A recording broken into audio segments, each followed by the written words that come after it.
क्या हुआ? जब एक बेटा अपने गरीब बाप के साथ मोटरसाइकिल लेने शोरूम गया, लेकिन शोरूम की मालिक उसको यह कहकर भगा देती है कि तुम जैसे भिखारियों की औकात यहाँ गाड़ी खरीदने की नहीं है। इसके बाद जब लड़का अपने असली रूप में आया तो एक झटके में पूरा शोरूम ही खरीद डाला। उसके बाद कुछ ऐसा हुआ जिसकी किसी ने कल्पना भी नहीं की थी। दोस्तों, पूरी कहानी जानने के लिए वीडियो के अंत तक बने रहे। लेकिन दोस्तों, वीडियो में आगे बढ़ने से पहले अगर आप हमारे चैनल पर नए हैं तो कृपया चैनल को सब्सक्राइब जरूर कर लें और इस वीडियो को लाइक जरूर करें। आपके सपोर्ट से हमारा हौसला बढ़ता है और हम आपके लिए इसी तरह की अनोखी और महत्वपूर्ण कहानियां लेकर आते रहेंगे। कहानी की शुरुआत उस वक्त होती है जब संजय अपने पापा को बाइक दिलाने शहर के एक बड़े शोरूम में जाता है। सालों की मजदूरी, एक एक रुपए की बचत और एक उम्मीद, सब जोड़कर आज वह शहर के सबसे बड़े बाइक शोरूम के सामने खड़े थे। बेटा देखना, वही मॉडल है ना जो तू बताता था?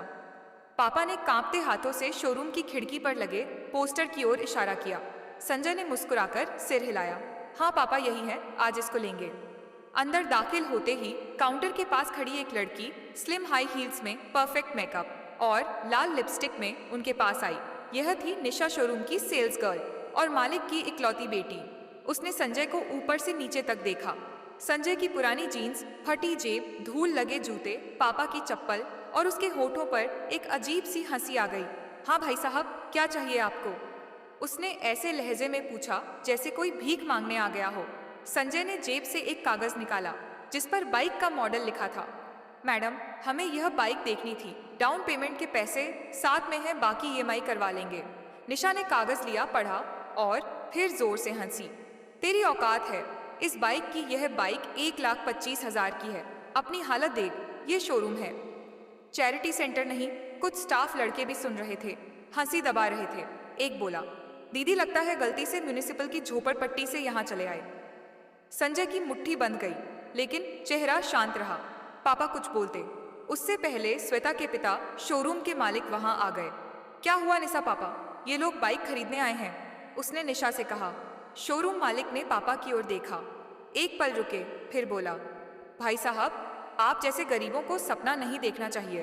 देखिए, हमारे यहाँ हाई प्रोफाइल कस्टमर आते हैं, आप जैसे लोग हमारा टाइम वेस्ट ना करें। चलिए, बाहर का रास्ता वहीं है। संजय अब भी चुप था। पापा ने शर्म से नीचे देखा। बेटा चल, हमें जरूरत नहीं। लेकिन तभी संजय की आंखें उठी, सीधी निशा की आंखों में। मैडम, आज आपने मेरे कपड़े देखे हैं, कल मेरी औकात देखोगी। वक्त बदलता है, क्या हम गरीब इंसान नहीं हैं? क्या हमारे अंदर दिल नहीं है? आपको अपने पैसों पर इतना घमंड नहीं करना चाहिए। ऊपर वाला सब देख रहा है, उसके घर देर है, अंधेर नहीं। वह जिसके चाहे एक झटके में अमीर बना दे और जिसको चाहे झटके में फकीर बना दे। शोरूम में सब शांत हो गए। संजय ने पापा का हाथ पकड़ा और बाहर निकल गया। बिना पलटे बाहर धूप थी, सड़क तप रही थी, लेकिन संजय का खून उससे भी ज्यादा उबल रहा था।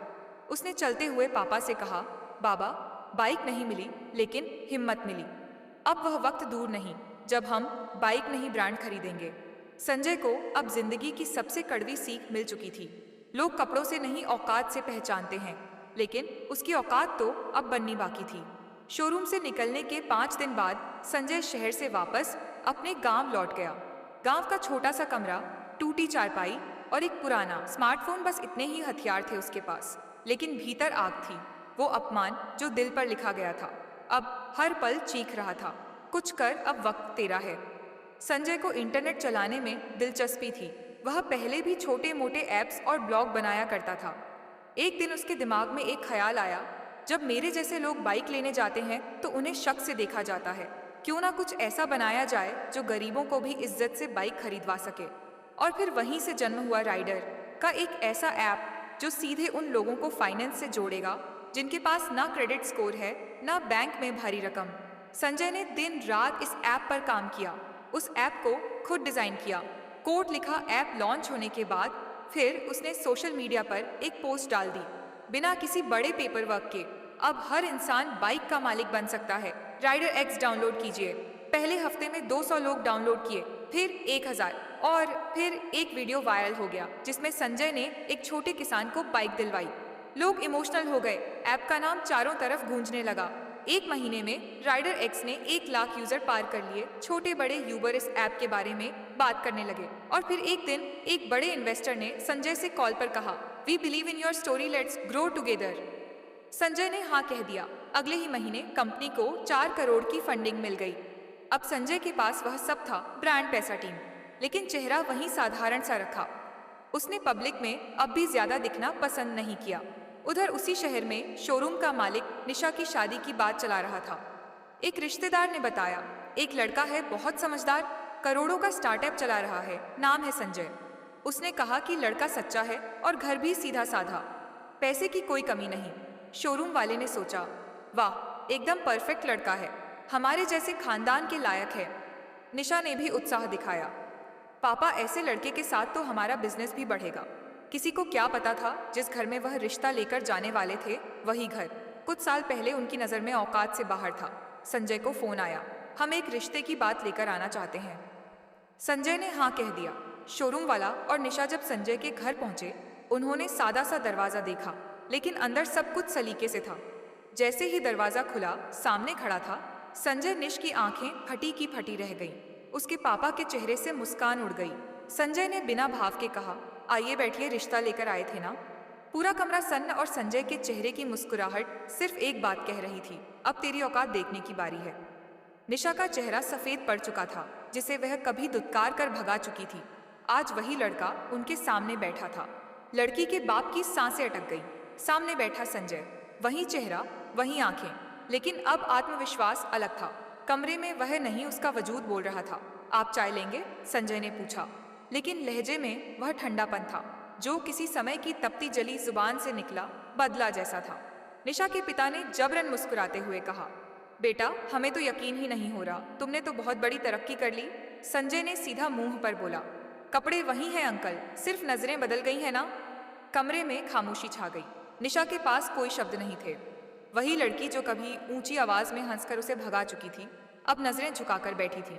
आपको रिश्ता करना था ना, तो आपको लिस्ट भेजता हूँ अपने एम्प्लॉय की, उसमें देख लीजिए किसका प्रोफाइल फिट बैठता है। संजय ने बात काटते हुए कहा, नहीं बेटा, मतलब बात तो तुम्हारे और निशा की हो रही थी। लड़की का पिता पसीने में नहा चुका था। निशा संजय ने उसकी ओर देखा, यह वही लड़की है ना जिसने कहा था तेरी औकात नहीं। इस बाइक की अब आंखें झुक चुकी थीं, वो बेबसी जो कागज पर नहीं चेहरे पर दिख रही थी। सॉरी, निशा ने धीरे से कहा। सॉरी? संजय की आवाज भारी हो गई। जब पापा के साथ तुमने मेरी औकात तोली थी, तब तुम्हें यह शब्द याद नहीं आया। अब मेरी कंपनी करोड़ों की है तो तुम्हें मेरा चेहरा इंसान दिखने लगा। अब कुछ नहीं बचा था, कहने को दोनों उठकर चले गए। अगले ही हफ्ते संजय ने राइडर एक्स का नया फैसला घोषित किया। शहर में पहला राइडर एक्स प्रीमियम शोरूम खुलेगा और लोकेशन ठीक उस शोरूम के सामने जहां कभी उसे धक्के दिए गए थे। निशा का बाप गुस्से में तिलमिला उठा, ये हमारा अपमान है। अब बात उसकी इज्जत की नहीं, उसके शोरूम बंद होने की थी। राइडरक्स का शोरूम खुला, चमचमाता डिजिटल सिस्टम से लैस, बिना कपड़ों या शक्ल के भेदभाव के। संजय ने उद्घाटन में सिर्फ एक लाइन कही, हम लोगों के कपड़े और औकात नहीं देखते, उनके सपने देखते हैं। हर मीडिया चैनल पर यही लाइन वायरल हो गई। राइडर शोरूम अब शहर की शान बन चुका था। डिजिटल स्क्रीन पर ग्राहक का नाम दिखता था, कस्टमर के लिए प्रीमियम चाय, कॉफी, और सबसे खास बात, किसी को कपड़ों से नहीं इंसानियत से तोला जाता था। जहां पहले संजय की हंसी उड़ती थी, अब वहां उसकी तारीफों की गूंज थी। उधर निशा और उसके पिता का शोरूम धीरे धीरे वीरान होने लगा। ग्राहक आने बंद हो गए। पुराने कस्टमर तक राइडर एक्स की ईएमआई स्कीम में शिफ्ट हो गए। हर हफ्ते घाटा बढ़ता गया। मार्केट में चर्चा थी, अब पुराना शोरूम आउटडेटेड हो गया है, राइडर एक्स ही ट्रेंड है। निशा के पिता बौखला गए। उन्होंने मीडिया में इंटरव्यू तक देने की कोशिश की। हम तो सालों से बिजनेस कर रहे हैं, राइडर एक्स नया है। पर लोग हंसते हुए कहते, हाँ नया है पर इज्जत वाला है। एक दिन फाइनली उनके शोरूम का लोन डिफॉल्ट हो गया। बैंक ने नोटिस भेजा, 15 दिन में रिकवरी नहीं हुई तो सील कर दिया जाएगा। अब हालात बदतर हो चुके थे। उसी हफ्ते संजय ने एक इवेंट रखा, राइडर फाउंडेशन डे। पूरे शहर के bike dealer, media, college students और इन्वेस्टर्स को बुलाया गया। संजय ने उस इवेंट में एक छोटा सा वीडियो चलवाया जिसमें एक गरीब लड़का अपने पापा के साथ शोरूम में जाता है और अपमानित होकर बाहर निकाल दिया जाता है। वीडियो का अंत होता है, आज वह लड़का राइडर एक्स का सीईओ है और जिसने उसे निकाला था अब खुद बाजार से बाहर है। हॉल तालियों से गूंज गया। निशा और उसके पिता पीछे खड़े वह वीडियो देख रहे थे, चेहरों पर वही बेबसी जो संजय ने कभी महसूस की थी। शाम को निशा के पिता खुद संजय के ऑफिस आए। दरवाजे पर सिक्योरिटी रुकी। आपको अपॉइंटमेंट है, बोलिए संजय से, बाबा मिलने आए हैं। संजय ने मिलने की इजाजत दे दी। शायद आखिरी बार कुर्सी पर बैठते ही निशा के पिता बोले, बेटा अब कुछ नहीं बचा, सब कुछ खत्म हो गया, हम हार गए। संजय चुप था, सिर्फ आंखों में ठंडा सा सुकून था। निशा बोली, हमने बहुत बुरा किया था, पर अब समझ में आया इंसान की औकात उसकी मेहनत से होती है, कपड़ों से नहीं। संजय ने सिर्फ एक लाइन बोली, कभी किसी की गरीबी को मत तोलना, क्योंकि हालात बदलते देर नहीं लगती। फिर उसने एक लेटर टेबल पर रखा। यह मेरा नया बिजनेस ऑफर है, राइडर अब आपके शोरूम की जमीन खरीदना चाहता है ताकि वहां गरीब बच्चों के लिए टेक ट्रेनिंग सेंटर खोला जा सके। दोनों। संजय ने उठकर कहा, मैंने बदला नहीं लिया, मैंने तुम्हारी सोच बदल दी और यही मेरी जीत है। अगले महीने उस शोरूम की बिल्डिंग पर एक नया बोर्ड लग चुका था, राइडरेक्स लर्निंग हब, जहां सपने प्राप्त करते हैं। संजय ने पापा को एक नई बाइक की चाबी दी और जब पापा ने पूछा, बेटा अब क्या करोगे, संजय मुस्कुराया और बोला, अब किसी को कपड़े देखकर शर्मिंदा नहीं होना पड़ेगा बाबा, अब राइडर एक्स सिर्फ बाइक नहीं, इज्जत भी दिलाएगा।